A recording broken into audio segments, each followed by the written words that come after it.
My man Cristiano Ronaldo to Al Nassr football ক্লাবের deal done. Ronaldo আবারও একবার প্রমাণ করলেন বিপদেই বন্ধুর পরিচয়। বন্ধু যেমন তার প্রকৃত বন্ধুকে বিপদে কখনো একা ফেলে যায় না, ঠিক তেমনই ক্রিস্টিয়ানো রোনালদো আবারও একবার আল নাসের ফুটবল ক্লাবকে বাঁচালেন, আবারও একবার সৌদি প্রো লিগকে বাঁচালেন, আবারও একবার সৌদি আরবকে বাঁচালেন।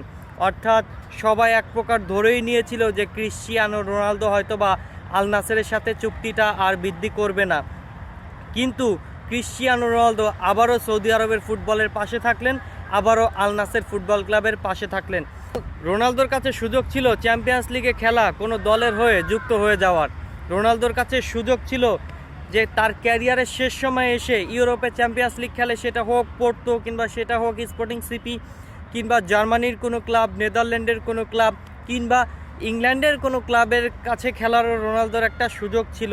রোনালদো যদি সেই চুক্তিতে রাজি হয়ে যেত তাহলে শেষ বয়সে হয়তো বা আবারও একবার চ্যাম্পিয়ন্স লিগে আমরা রোনালদোকে দেখতে পারতাম। চ্যাম্পিয়ন্স লিগে রোনালদোর গোল বাড়তো, অ্যাসিস্ট বাড়তো। কিন্তু রোনালদো বিপদের সময় আল নাসের ফুটবল ক্লাবকে ফেলে যায়নি। শুধু ইউরোপে চ্যাম্পিয়ন্স লিগ খেলা কোনো দল না, বরঞ্চ এই যে ফুটবল ইতিহাসে সবচাইতে বড় যে mega tournament club world cup হচ্ছে, এই ক্লাব ওয়ার্ল্ড কাপেও রোনালদোকে খেলা